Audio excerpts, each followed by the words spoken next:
हम लोग फिर से देखते हैं कि कैसे इस दुनिया में राजत्व का विकास हुआ। जैसे इस दुनिया में कैसे हुआ उससे हमको उतना मतलब नहीं है, भारत में कैसे राजत्व का विकास हुआ, भारत में कैसे राजा का पद आया।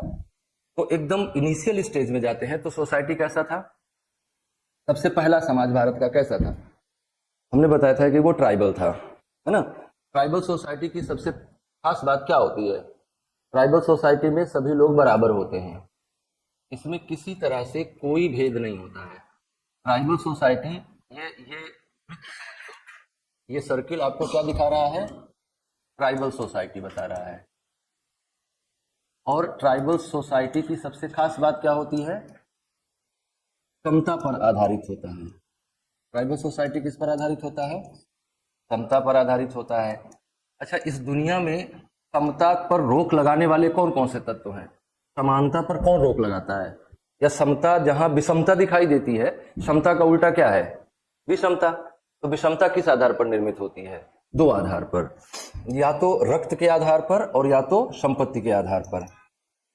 रक्त और संपत्ति दो आधार हैं जिसके आधार पर किसी भी समाज में विषमता की व्याप्ति होती है। रक्त के आधार पर मतलब कि जाति व्यवस्था या वर्ण व्यवस्था या कोई भी ऐसी व्यवस्था जिसमें हम किसी विशिष्ट रक्त को ऊंचा मानते हैं और किसी विशिष्ट रक्त को नीचा मानते हैं। तो या तो वो रक्त पर आधारित होगी विषमता, या फिर विषमता किस पर आधारित होगी, संपत्ति पर। यहां पर संपत्ति कैसी, संपत्ति की धारणा कैसी होती है ट्राइबल सोसाइटी में, संपत्ति की धारणा होती है सामूहिक। संपत्ति की धारणा कैसी होती है, सामूहिक। और यौन संबंधों पर कैसा होता है, यौन संबंधों पर स्वतंत्रता रहती है। तो अगर यौन संबंधों पर स्वतंत्रता होगी तो रक्त पर आधारित कोई विषमता निर्मित होने पाएगी। अगर कोई ऐसा समाज है जहां पर विवाह नहीं होता है लेकिन सेक्सुअल रिलेशंस पर कोई रोक नहीं है, ऐसे समाज में क्या रक्त पर आधारित कोई विषमता निर्मित होने पाएगी, नहीं होगी। और अगर वहां पर संपत्ति की अवधारणा सामूहिक है, मतलब जो प्रॉपर्टी है वो सभी की है, तो क्या संपत्ति के आधार पर कोई विषमता निर्मित होने पाएगी, नहीं होने पाएगी।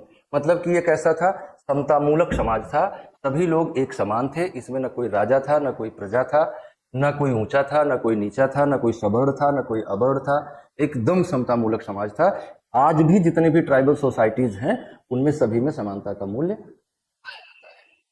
समता आधारित होते हैं जितने भी ट्राइबल सोसाइटीज हैं। क्या समझ में आई। ट्राइबल सोसाइटी टूटा। अच्छा, ये ट्राइबल सोसाइटी टूटने का भी लॉजिक है। ट्राइबल सोसाइटी में भी एक कोई ना कोई ऐसा व्यक्ति होगा जो उस ट्राइब का चीफ होगा, है ना। जैसे आपका परिवार है तो परिवार में कोई ना कोई एक व्यक्ति ऐसा होता है जिसके आदेश का पालन सभी लोग करते हैं। तो ये समझ लीजिए कि बहुत बड़ा परिवार था, इसमें एक व्यक्ति ऐसा होता था जिसके आदेश का पालन सभी लोग कहते थे, उसको हम क्या कह सकते हैं, कबीले का प्रमुख, चिफ्टेनशिप कह सकते हैं कि वो कबीले का प्रमुख था। यही सबसे पहला राजा मान सकते हैं। हालांकि राजा जैसा कुछ था नहीं इसमें, लेकिन राजा क्या करता है, कानून बनाता है, कानून को लागू करवाता है और न्याय करता है। शासन का क्या काम है, शासन के कितने अंग हैं, शासन का एक अंग है जो कानून बनाता है, शासन का दूसरा अंग है जो कानून को लागू करता है, शासन का तीसरा अंग है बने हुए कानूनों के आधार पर न्याय करता है अगर कोई उन कानूनों का उल्लंघन कर रहा है तो अगर ये सारे काम राजा ये सारे काम कबीले का प्रमुख एक छोटे स्तर पे कर रहा था तो कबीले का प्रमुख क्या था, राजा जैसा एक तत्व था। जैसे जैसे ये कबीला टूटता गया, कबीला सामाजिक संरचना में आया। कबीला किस संरचना में आया, सामाजिक संरचना में आया। सामाजिक संरचना में दो चीजें आ गई, पहला व्यक्तिगत संपत्ति की धारणा आ गई और दूसरा यौन संबंधों को परिमार्जित किया गया।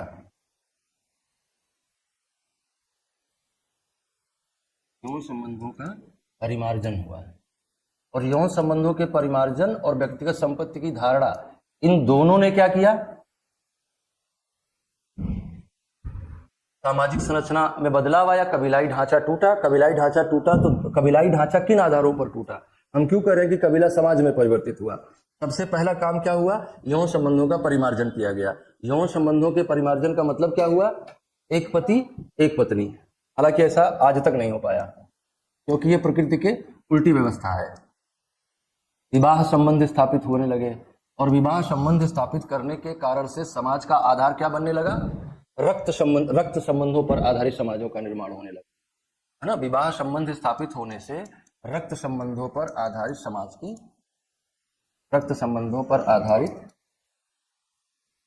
समाज का निर्माण हुआ।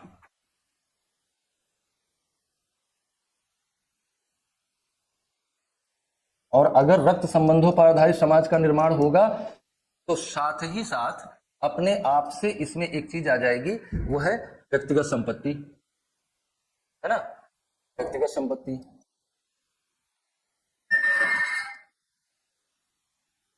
और जब ये दोनों तत्व आ गए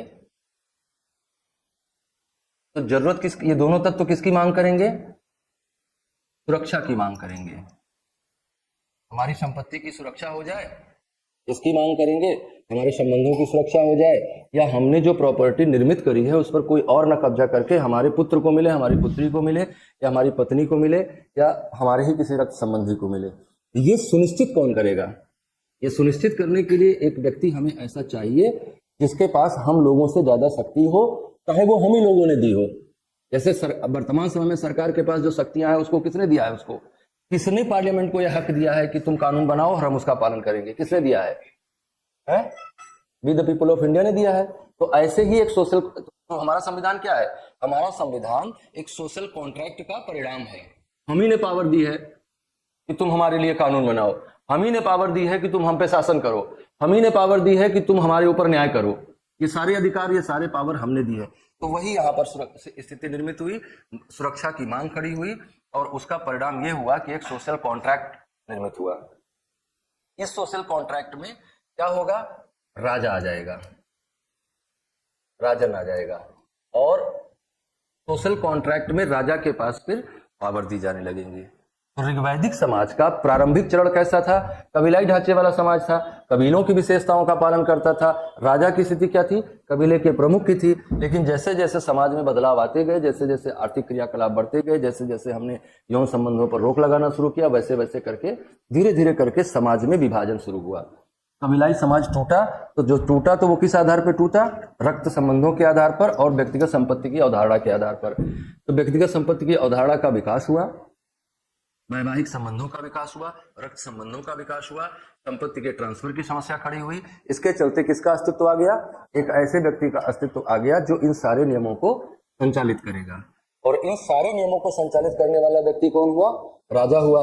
लेकिन ऋग्वैदिक काल में इसकी स्थिति बहुत मजबूत नहीं थी। ये बड़ा कामचलाऊ टाइप का राजा था, कामचलाऊ टाइप का राजा था, मतलब कि कहने मात्र का राजा था। बहुत लोग इसको अलग सम्मान नहीं करता था, क्योंकि जानता था कि हमारे ही बीच से आया है।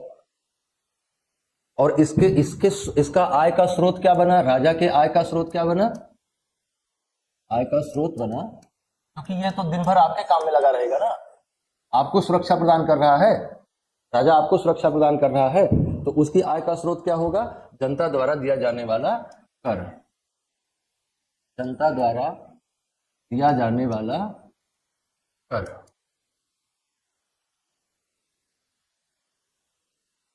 तो इस तरह से जनता द्वारा दिए जाने वाले कर से राजा जनता की सुरक्षा की गारंटी लेने लगा।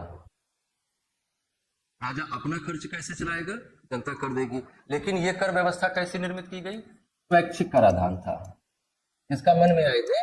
किसका मन में आए ना दे, जो देगा उसका भी भला, जो ना दे उसका भी भला, वो सबकी रक्षा करेगा, रिगार्डलेस कि किसने क्या दिया है, किसने क्या नहीं दिया है। ठीक है, यही राजा लेटर वैदिक एज में क्या होगा?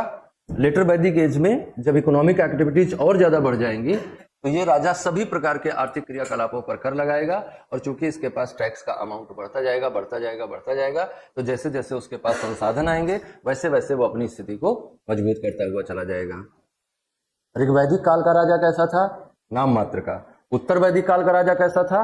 शक्तिशाली राजा था। उसके बाद का राजा कौन हुआ? वो अपने आप को भगवान कहने लगा। अशोक क्या कहता था? देवानाम प्रिय हूं मैं, देवताओं का प्रिय हूं मैं, तुम लोगों से अलग हूं मैं। फिर गुप्त काल में क्या कहने लगा? वो कहा देवताओं को प्रिय नहीं हूं, मैं देवता ही हूं, है ना, मैं देवता ही हूं। और आजकल मोदी जी भी बोल रहे हैं कि जब तक मेरी मम्मी जिंदा थी तब तक तो मुझे लगता था कि मैं बायोलॉजिकली आया हूं, लेकिन अब मुझे पूरा विश्वास हो गया है कि मैं अवतार हूं। बोला है ना, अब मुझे पूरा विश्वास हो गया है, मैं इस बात को लेकर कन्विंस हो गया हूं कि मैं बायोलॉजिकल नहीं हूं, मेरा अवतार है। और उनके चमचे उनके सामने खड़े होकर ये बात सुन रहे थे।